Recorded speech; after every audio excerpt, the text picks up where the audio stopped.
Welcome to the Bulwark podcast. I'm Charlie Sykes. This is our weekend podcast, so we had to bring in the heavy hitters. My colleague, Mona Charen from the Bulwark. So, hi, Charlie. Thanks for that sobriquet. Well, we did the live stream last night, and unfortunately, I still haven't gotten over some of the things that we were talking about and arguing about, so we may do a little bit of that. That's fine. And I just wanted to give a shout out. Mona has her own podcast, Beg to Differ, which I strongly recommend. Who's on this week, Mona? Elliot Abrams talking about Cuba. Really? Okay. Yeah. So this is, for people who, might want a podcast that has somewhat fewer explicit ratings than this podcast. I actually sat down and went through, I think it was on Apple Podcasts, how many times we've gotten an explicit rating, and they probably should put it on as a default setting. I'm sorry. And today is not going to be any different, probably.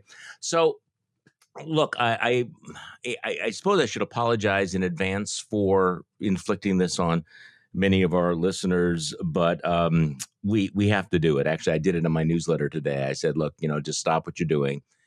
Take a deep breath, pour yourself a very stiff drink. And I understand that it's early, but pour yourself a stiff drink and watch the video that was produced yesterday by our good friend Barry Rubin for the Republican Accountability Project. And I can only play the audio here, so apologies for that. You need to see the full video. It is a montage of the thoroughly deplorable Dinesh D'Souza. Does he need much introduction? Dinesh D'Souza mocking the injured police officers. And it goes back and forth between the testimony from those officers before the January 6th committee and Dinesh D'Souza's mockery. Now, just a little bit of background. You and I were discussing this morning. I mean, there was a time when Dinesh D'Souza was a big deal in the conservative movement. I mean, he's become very much a deplorable troll. He shows up and he was featured at one of the Trump rallies here in Wisconsin. He's written quite a few books. He's a convicted felon who was pardoned by Trump, and in many ways the whole collapse of the conservative movement can sort of be tracked through Dinesh D'Souza, right? I mean, it's we both go way back with him. I memean, I mentioned on the live stream, I remember when he wrote this best-selling book about higher education. And I know that you had reviewed some of his books in the past, not always favorably. Well, I was well disposed toward him for illiberal education, and I thought he was a reasonable, mainstream conservative, sort of an intellectual. He seemed pretty strong, and then after 9/11, he wrote a really terrible book. I guess lumping in liberalism with the terrorists or something. I don't know, but I panned it for National Review. So I guess he and I have not been on good terms since around 2002. Well, that really was kind of the turning point for him. But again, you need to go online to watch the video. But here is the audio, because I do think that even though you could just sort of brush it off as just more performative assholery, I think it reflects a larger pattern. I do think that it's revealing in more fundamental ways. So, okay, taking a deep breath and taking a stiff drink. This is the audio version of this Republican Accountability Project video. The voice you will hear is Dinesh D'Souza. Yesterday's Pelosi commission hearing was to me, it was a laugh fest. They began to beat me with their fists and with what felt like hard metal objects. I was electrocuted again and again and again. He starts off with the crying, and then he basically goes, I thought I was going to die. I could feel myself losing oxygen and recall, this is how I'm going to die. I thought I was going to die laughing. Perhaps around 20 people joined in screaming, It's just you. Boo! Fucking nigger. The cop pretends to cry. Ooh. I mean, one after the other. There was a very good chance I would be torn apart or shot to death with my own weapon. I thought of my 4 daughters who might lose their dad. You know what? This is all scripted. This is all fake. Directly in front of me, a man grabbed the front of my gas mask and used it to beat my head against the door. And you know that they're all faking it. At the hospital, doctors told me that I had suffered a heart attack, a traumatic brain injury, and post-traumatic stress disorder. I mean, literally grown men crying, and not crying over something that immediately happened to them. Oh, I lost my wife in an accident. No, this is crying over the events of January 6th.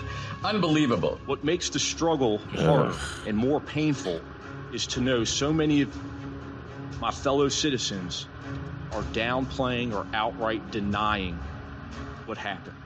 You would actually think it was a normal tourist visit. Those are people that love this country. Some of the people who breached the Capitol today were not Trump supporters, and in fact, were members of Antifa.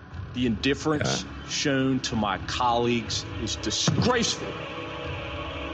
Okay, so they got me wound up all over again.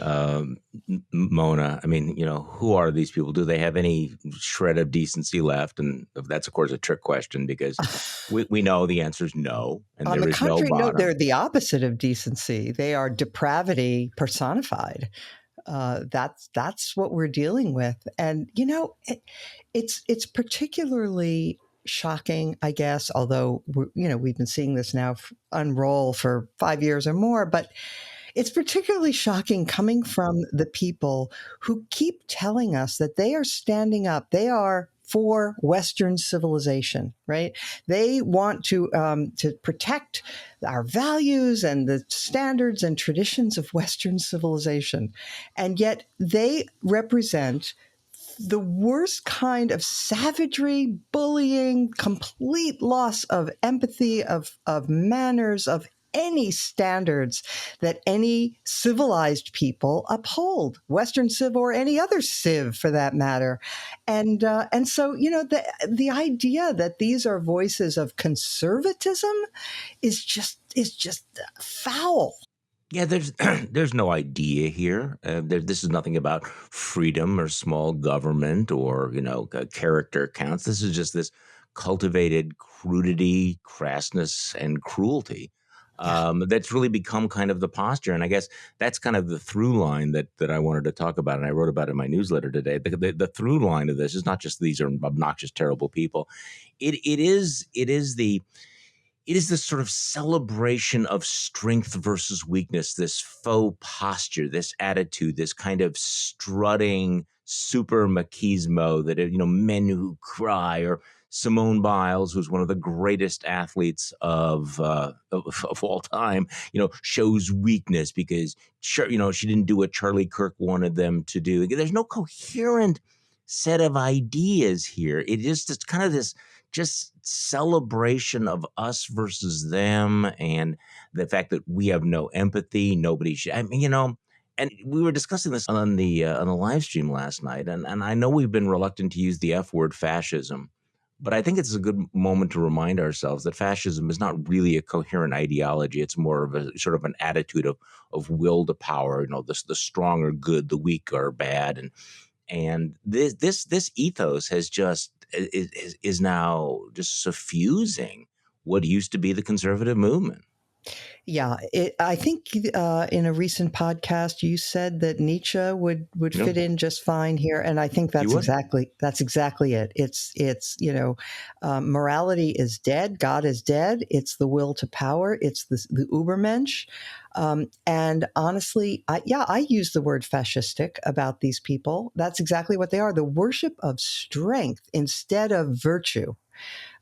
Is a dead giveaway. And, if you go back and you read, the kinds of things that Mussolini and Hitler and all the rest of them would say, they did worship strength and they really believed it. They thought that life is nature is red in tooth and claw. And therefore, you just have to be the toughest, and you have to be the strongest, and you have to inflict pain. And Christianity, according to Nietzsche, was weak. It was flawed because it was meek and mild and turn the other cheek and all. No, none of that. Yeah, so much. Yeah, so much for Christianity, because this really is more Nietzschean. Even with that, I guess the irony here is, and we got to acknowledge it, is that there are a few people who are tougher than, say, Simone Biles. That's exactly right. And you want to talk about strength and courage and Oh my gosh. and heroism. Yeah. Look at those 3 police officers who, held the line. And there you have this febrile, doughy man-child, mocking them. So it's not it's not the celebration of actual toughness. It's the celebration of the faux toughness. And by the way, this is something that's also a through line with Trump, that he thinks that the Supreme Court should have been tougher, braver, stronger, which is also a code for willing to do really bad things. And Dinesh D'Souza really is a perfect example of this. I mean, there's a guy that's been disgraced and discredited over and over again, but he's gotten licensed. He's gotten this free pass in the era of Trump. He's a convicted felon. Doesn't matter. He's going to get a pardon. He's thrown out as president of a Christian college because he's been diddling his mistress on the side. No problem.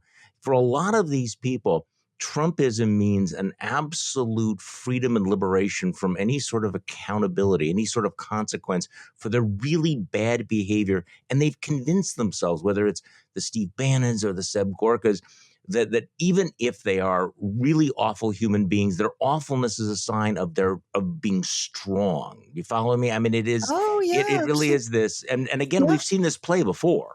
Well, Charlie, morality is for suckers, right? I mean, that's right. That's their worldview, and almost every single speech. And I remember my friend and colleague Jay Nordlinger pointing this out way early in the whole Trump phenomenon.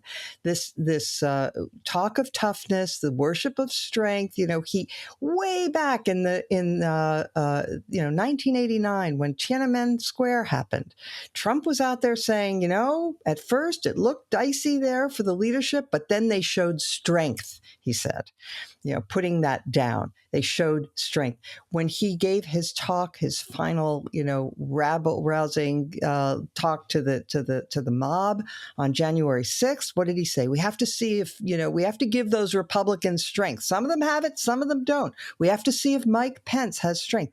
What does strength mean? It means violence. It means complete disregard for morality or human rights. Or the rule of law. Or the rule of law. It means doing what I want. That's strength. And it is if people aren't frightened of that, they are not getting it.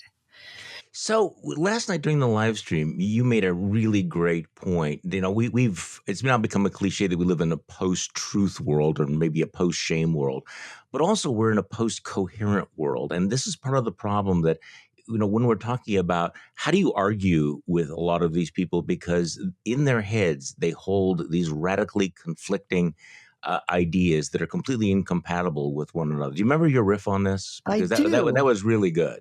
Yeah. Well, thanks. I just, you look at the arguments that have been advanced on the right and that are still circulating about what to make of January 6th. So you have the theme that it was actually Antifa that did all these things. Or you have the theme that it was an FBI deep state plot. Or alternatively, no, it was patriots there. It was just like a tourist visit. They were loving. It was a great crowd. The police invited them in. Or you have, it was an uprising that we should all emulate, and Ashley Babbitt was a martyr. And these things contradict one another, and that doesn't bother them because, they are post-coherence. It doesn't matter whether any of it hangs together. They are so motivated by what Bret Stephens calls the pornification of American politics. What a great line. Isn't that great? It's just self-pleasuring, And so does it make sense? Does it hold together? It doesn't matter. It doesn't matter. And so as you say, how do you argue somebody out of these positions when there's no coherence to their arguments? And this is what's frustrating, because and people, out in the world listening to us, if you've ever tried to argue with one of these folks, you'll know what we're talking about. It's always a moving target. It is whack-a-mole, so that because there is this jumble of ideas that are contradictory, they can sort of pick and choose which one they're going to offer. So if you pin them down on this one fact is false, and you're not going to defend this, they are able and willing to pivot to something else that may be completely contradictory without blinking of the eye. And you watch this and you go, okay, it's like, how do you reason with all of this? And I know that we've been lectured by some of your former colleagues that, that we should show more respect, that we shouldn't be, look at them with disdain, or think that they are deplorable. But at a certain point, you can't talk with people who not only won't recognize reality, but also won't recognize any normal pattern of rationality and coherence. Yeah. You can't do it. Yep. I don't know. I mean, on the other hand, what's the alternative? You have to just keep arguing, because Right. Otherwise you have civil war. Right. Okay, so let's go to the other crazy. As you and I are speaking, the coronavirus COVID wars are exploding again. We have new information about the Delta virus, the transmissibility, the danger of it. President Biden gave a speech yesterday where he, is pushing for more vaccination. There will be mandates for government employees. He is urging more masks. There are mask mandates. The right has responded with pure fury and petulance about requirements to wear masks. So give me your sense of where we're at right now, because I think we're constantly in the back. After all these years, you kind of think, okay, this is a reality check. We have like 600,000 dead Americans. This is really terrible. We have this new Delta variant. These stories out of Missouri, and of people on ventilators saying, "Oh my God, I should have taken the vaccine." Some politicians now saying take the vaccines. It was like, again, 5 minutes of rationality. And then yesterday, it's all mask wars and vax wars all over again. So make sense of it for me, Mona. Okay. Charlie, all right. So I do have a sort of sober, policy proposal response to this, but I before getting to that, I just have to say this fury on the part of the right about having to possibly put on a little piece of cloth over your face is entirely because they have been telling people not to get the damn vaccines. Yes, right. I mean, for God's sake, they created this. It is a pandemic of the unvaccinated at this point. And now, not everybody who's resisting getting the vaccine is a Republican, but a big portion. I mean, if you look at the data on the number of Democrats versus the number of Republicans who've been vaccinated, it's really stark. You just look at the map. Yeah, and the map, exactly. And so, I mean, the idea that they should now be giving themselves permission to say, you can't trample on my freedom. What do you mean I have to put on a mask? Yeah, well, get the damn shot. Okay, but I am with you on that. I mean, the whole and this is me. This is not Mona Charen. Okay, this is my sober policy response to the number of unvaccinated people and the disinformation campaigns. Fuck these people. That's me. But on the other hand, okay, let me be push back a little bit here. I'm looking at a video right now of the Surgeon General saying vaccinated parents should wear masks at home with their kids and outside. I'm sorry, that's crazy. And this is where my fury comes from, is that I have to wear a mask now because of these other idiots who refuse to take it, that I might not be able to see my grandkids because of these morons, because of the demagogues who have spread disinformation. And that's my fury. I just, again, the masks are a distraction, because it all comes down to, if you people would just get the fucking shot, we wouldn't have to do this. Right. Right. And, Bill Kristol had a very good conversation that was released this week with Dr. Ashish Jha, the Dean of Public Health at Brown, and excellent. Highly recommend it. And so there were a number of things that were pretty worrying in that conversation. One was that apparently we don't actually have good data on how many breakthrough infections there are. That is, people who did get vaccinated but are nevertheless getting sick. But he gave a couple of anecdotes that were enough for me to say, but by the way, Ja himself said, starting the last 10 days to a week, I've been starting to say, we can go out for dinner, but let's try to find a place with outdoor seating again. Whereas before this, he had been saying, we can resume normal life again. We can eat inside. Now he's back to, let's try to sit outside.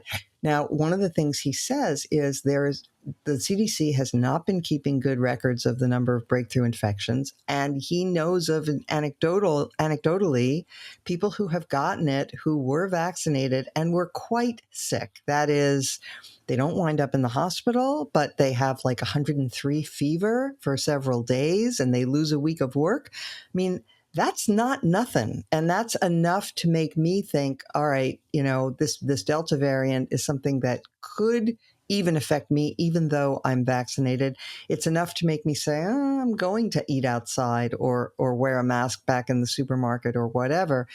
But you're right. I mean, it is. And, what's interesting, all the right-wing talk people and TV and so on, they had a moment there. It's almost like there was a meeting of, the ghouls who run the place, saying, you know what? It's our people who are dying because of the misinformation that we've been putting out about getting vaccinated. So we better change our messaging and tell them to get the shot. So for a little while they did that. Mitch McConnell is running ads in Kentucky, 100 radio stations. I didn't know there were 100 radio stations in Kentucky, but whatever. Urging people to get immunized. So, there's been a little bit of a pivot on the part of the right wing though McConnell himself has always been pro-vax. But in any event, that in general, the message, the message has been skepticism, mockery, even though that people like Tucker Carlson and Laura Ingraham are vaccinated. Of course they are, but anyway, it's just maddening. They're killing people. And they're making it, as you say, they are making it worse for those of us who did get the vaccine. Because now, first of all, we are a little bit vulnerable again, possibly because of breakthrough infections, as long as this variant is going, and who knows what the next variant could be. And furthermore, it does require these renewed public health measures. Damn it.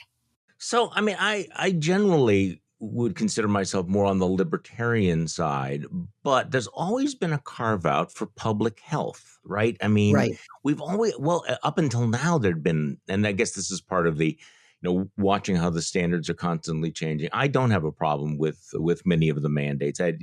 Whatever they use, use the incentives, use the disincentives, basically say that, if you want to go on a cruise ship, you want to get on an airplane, you have to show proof of vaccination. I think employers are completely justified in having that sort of requirement. And as I've mentioned several times, if the SEC said it, if you want to come to a college football game, be vaccinated. You also made a really interesting point last night, though, about the psychology of many of the resistors and deniers, that in many ways the mandate is, and bear with us here, is a little bit liberating because it gives them license to be able to do something, to be able to say to their friends and family, okay, I have to do this. I didn't choose to do it, but they made me do it. They get to kind of grumble about it. I mean, isn't that right? I mean, aren't we seeing that as a matter of psychology? Absolutely, I should give credit to Matt Iglesias, who was the first one to make this point, who said, look, if you've wrapped your identity around being vaccine skeptical or thinking that the whole thing is overblown and you're young and healthy and you don't have to worry about it or whatever, it takes the burden off you with your peer group if you have to get the vaccine. If your boss says, and the system that I like the best, well, I'll get to that in a second. Yeah. But it lifts the burden. Therefore, psychologically, you can say, you know what, I didn't really think I needed it, but my boss said I had to have it, so I got it. And that way they can hold their heads up. They don't have to feel like they're abandoning the team, to get the damn shot. And by the way, the other thing that I think would possibly be a way, because I do agree with people who say, look, you cannot, just in a liberal democracy, you cannot force people to get a shot. Absolutely not. Can't force them. But you can certainly put incentives in place. So it could be, look, you can get a free vaccine, or you can agree to be tested twice a week and you pay for the tests, well, $50 a shot or whatever it is. And this is not a non-conservative position. Conservatives always said, hey, you're free to make the choices, but there are consequences for the freedom. Yeah. I mean, there are, and the marketplace ought to have, price in the choice, the consequences and the price of that, of the decisions that you make. So we'll see where it goes. I wish the CDC was a little bit more savvy in some of its messaging. I think that they've opened themselves up. Some of the stories that we're reading today, I mean, I guess part of it was they backed into it. They came up with the guidance without showing the research behind it, and then today they've gone to the papers and said, well, this is what we based it on, and it sounds pretty scary. I mean, it is definitely no joke, but I must admit that I'm a little bit confused about it. So the Washington Post story, the Delta variant of the coronavirus appears to cause more severe illnesses than earlier variants and spreads as easily as chickenpox, according to an internal federal health document that argues that officials must acknowledge that the war has changed. So, I've been a little. I mean, I certainly understood the criticism of the CDC about screwing up the testing early on. That was really bad. But I don't know. In the interim, I'm not as tough on them as a lot of people, because it's a new virus, it's a new situation, and there's a little bit of fog of war. And I don't know. I mean, I think they've been trying their best. I don't know. I'm disinclined to be that critical of them in a situation where there's just this fire hose of information coming. Well, so last night during our live stream, JVL had us go around the table and say, on a scale of 1 to 10, how worried are we about the Delta variant? And I think I said, I don't even remember, what did I say, 6 or 7? Yeah. But what I said was, and I don't know whether you put the name on it, what really worries me is if you continue to have millions of people who are unvaccinated, it's like this stew out there cooking, and it's not just it's not just the Delta variant. It will be the variants that come after that, maybe the Epsilon variant, which may be even scarier, which may blow through the vaccine, which is, again, why you need to have the herd immunity, because it's still cooking out there. And as you put, and it's not and it's very much a moving target. And think about this. I mean, as bad as this, as catastrophic as this virus has been, we've been fortunate in that it tends to target the old, not the young. Right. That could change. It could. A new variant could hit kids and babies. And, imagine that. Imagine the grief of that kind of change in the virus's makeup. I mean, we have to take this deadly seriously. I think we should vaccinate the whole world. That's my view. I think we can afford to do it. We and the other advanced industrial nations should just get together and crank out vaccines and get them all around the world, because we're not safe as long as the vaccine is stewing anywhere. It's a scandal that it continues to percolate here in our own country, but we also have to think about the rest of the world, because we're not obviously immune from what happens anywhere. No, not at all. Hey, let's take a quick break, because I want to talk about the infrastructure bill, legislation, and whether anybody actually cares about this. A little contrarian question here.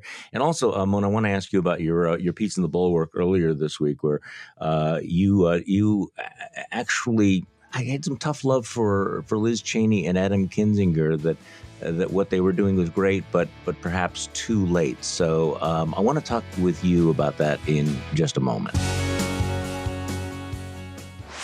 Hey, Charlie Sykes here. Just a quick reminder, if you sign up for Bulwark Plus, you will have access to our morning newsletters, to JVL's Triad, as well as our whole suite of podcasts. This one will remain free, but if you want to listen to the Secret Podcast or participate in our live streams or others like the Next Level Podcast, please consider joining Bulwark Plus. Okay, we are back with Mona Charen, my colleague from the Bulwark. So let's talk about what ought to be the dominant political story of our time right now, or at least of the week, which is that we actually had an infrastructure deal and this amazing vote earlier this week, 67-32 to move ahead with this basically $1 trillion bipartisan package. I thought it was interesting that that 17 Republicans voted to move ahead on the legislation, even after the orange one from Mar-a-Lago issued all sorts of threats against rhinos. He's Donald Trump, who was not able to ever get an infrastructure bill on his own, wants to sabotage this one. But this is a big deal. We're talking about trillions of dollars, and I actually think something's going to happen. I've moved from being skeptical to thinking they're going to get this done. But I guess here's the question. Does anyone really care? Is this, have we moved on to other issues that seem to engage our passions? This one, it doesn't. I just don't sense that the masses are as worked up as conventional wisdom would suggest they are. Right. So, the argument is that this is very important because Democrats and Republicans both need to show that they can govern and that the system has not broken down so completely, and that the fact that we have gridlock has been interpreted by people at the grassroots as evidence of failure, that they never get anything done, and so on and so forth. And it leads to cynicism and lack of faith in government and so on. But and that maybe, this is a good argument. I like that. Okay. Yeah. So that's the argument. But if you look at and maybe it's true, but if you look at what sort of seems to agitate the grassroots, or you look at what issues people use to fundraise, it doesn't even come into the radar screen. Now, maybe it will prove to be very popular, and maybe it will prove to be a big win for everyone and for the democratic process and for faith in getting, neutral, coming to the center, because they're, both sides gave on things that were important to them to get a compromise, which is what you want in a democracy and so forth. But I don't know if it really will have that much of an impact. We will see. By the way, I'm still pretty conservative when it comes to things like government spending. Very skeptical about government spending in general. Yeah. I think most of the money gets wasted, or it gets funneled into the hands of people who are good at manipulating the system. And so plus, most infrastructure is local, not national, with exceptions like the interstate highway system and airports and things like that. But anyway, but I'm not saying I'm against all of it, but $1 trillion, that's real money. I do worry about inflation.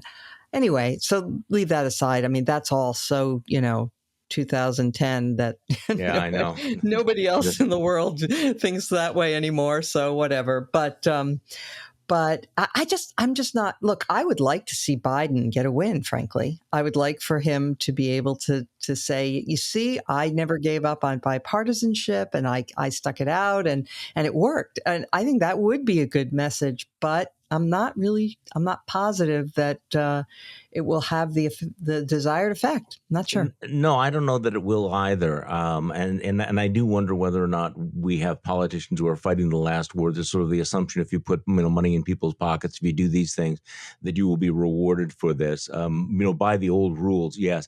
I actually do think it's important that they get some sort of a bipartisan deal because, number one, I think that they'll have more rational governance. There are dangers to have one-party rule. I think we have seen in California what happens when you have one-party rule. So I like that idea. I actually am very skeptical about spending, but I guess I'm much more favorable to building things, infrastructure. Yeah, me too. I think if you're going to put money in, I mean, the reality is that we need to spend money on roads and on bridges and on airports, all of those things.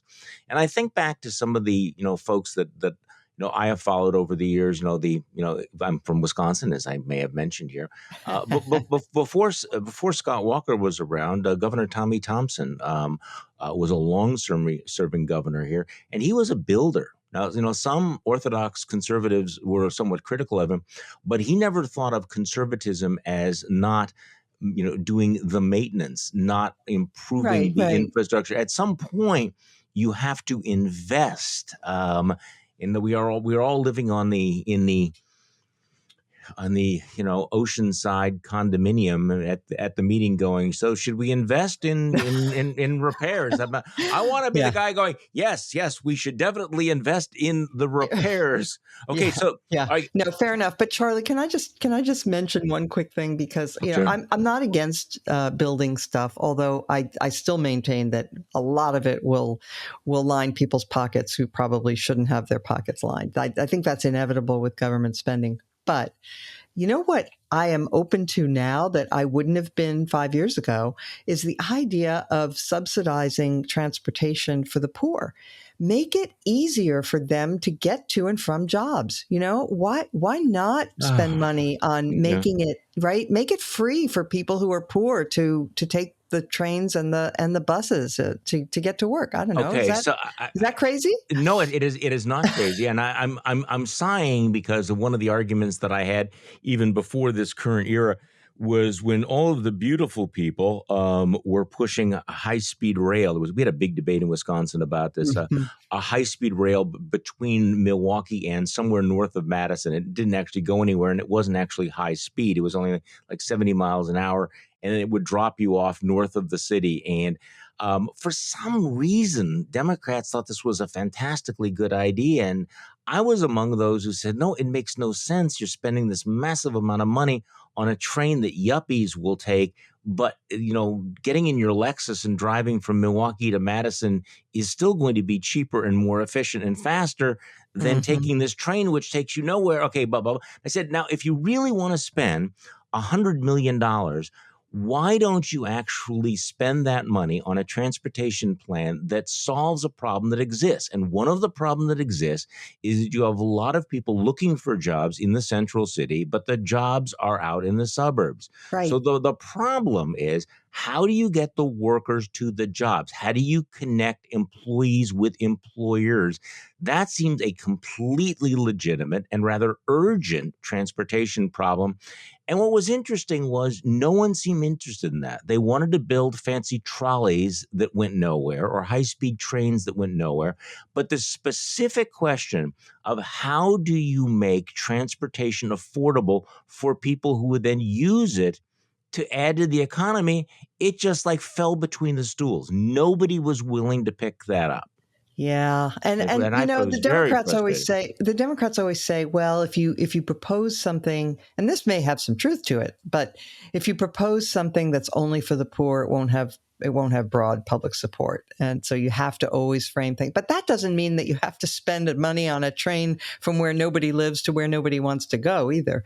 Right. Well, I mean, you could certainly cast it as, this is job creation. This is how we put people back to work.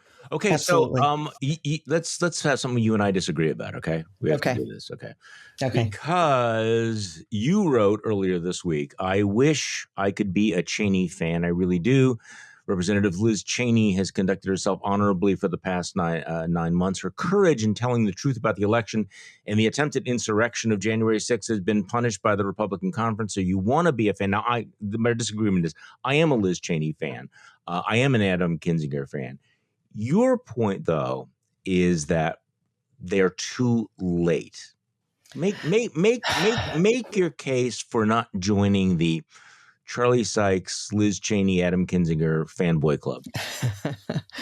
Well, as I said in the column, I am, of course, grateful for what they're currently doing, and I honor them for it. But it is very, very hard for me to forget that they both voted for Donald Trump in 2020. They supported his re-election, Charlie, after the disastrous handling of the virus, after QAnon, after all of the daily outrages, they still said publicly that they were for his reelection.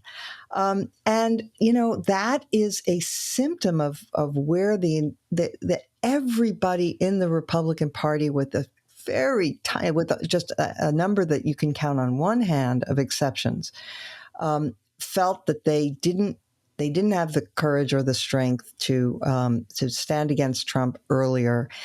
And we've heard all the reasons and we've rehearsed them 1,000 times. But I do believe, and so one of the arguments that you hear is it's the base. The base is expressing itself, and the people who are in elected office are simply responding. And you can't expect them to go against the base, because then they'll be gone and somebody even Trumpier will come in and so forth.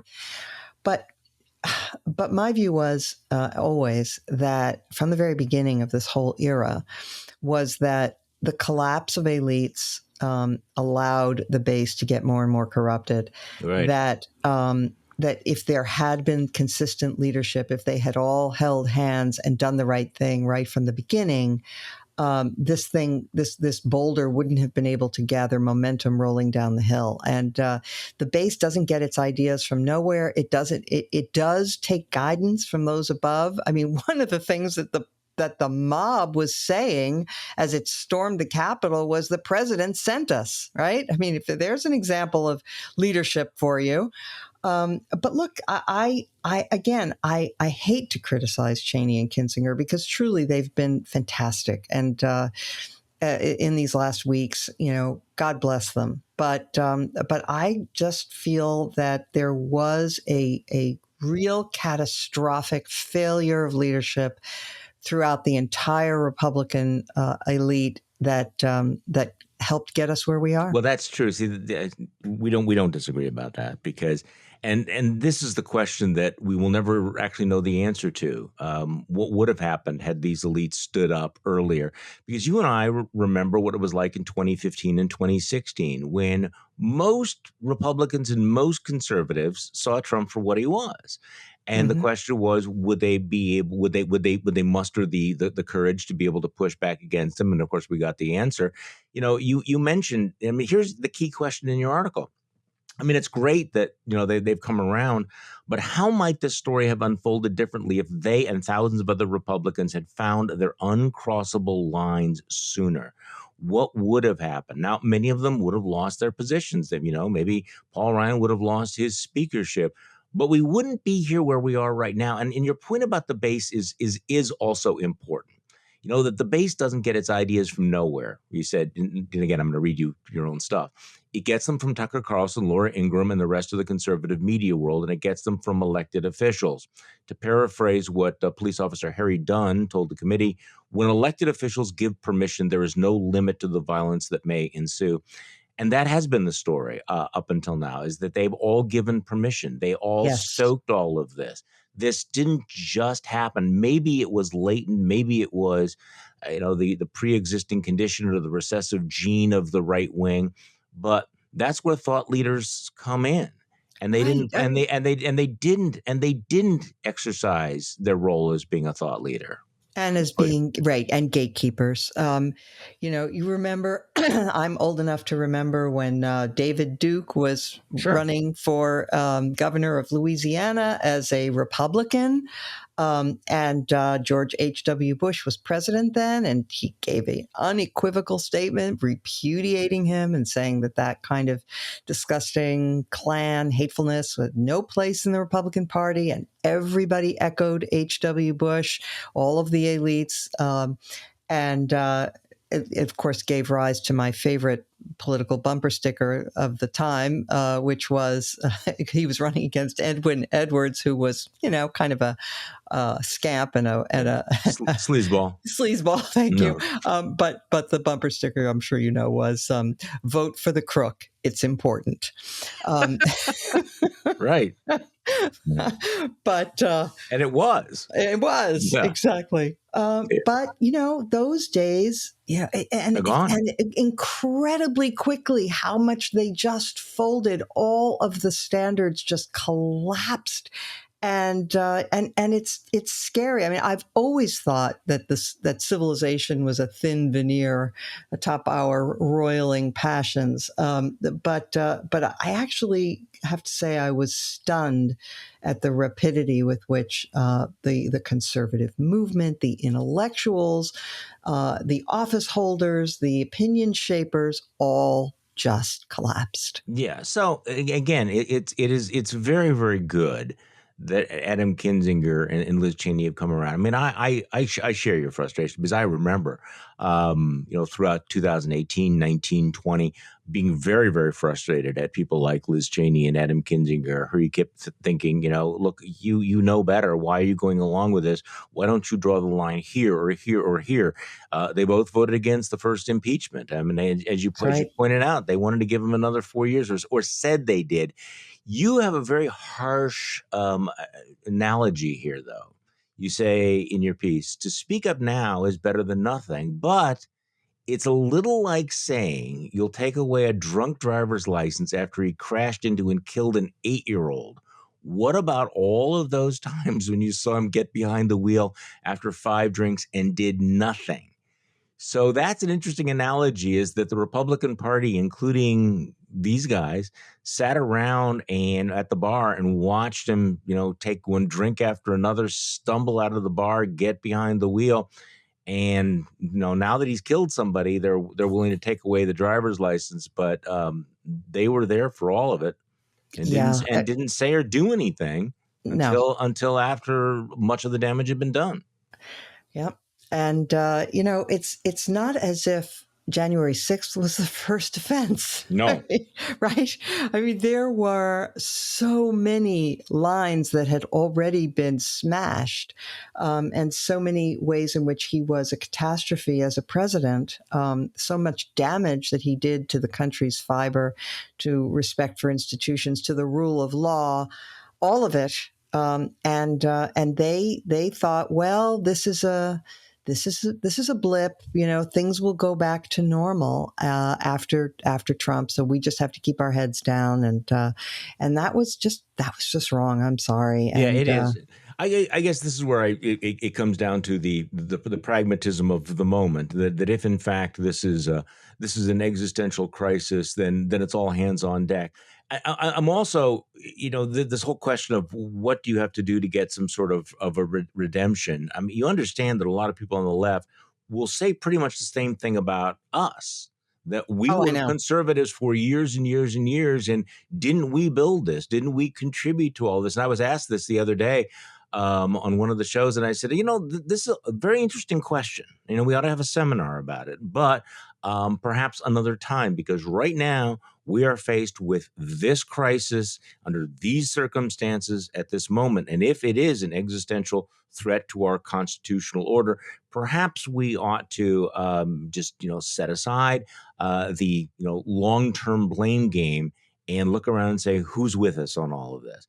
And the fact is that Adam Kinzinger and Liz Cheney are exercising an extraordinary amount of political courage, which is vanishingly rare in the Republican Party. I guess maybe everything you're saying, everything that you said, of course, is true in all the frustrations, but still it's rather stunning to watch them take the positions they are, because it's such a contrast with 99% of other elected Republicans. So, absolutely. I mean, that makes it so extraordinary. Yes, no, it is. And I have to say, if we were waiting for a star turn, both Kinzinger and Cheney have really performed. I mean, not that they're being insincere at all, but it has been incredibly impressive to watch what they've done. And Cheney, as I mentioned in the piece, has paid a real price, and she may lose her seat. And I don't discount the fact that with the atmosphere being what it is now, your own personal security is at risk now when you take a stand,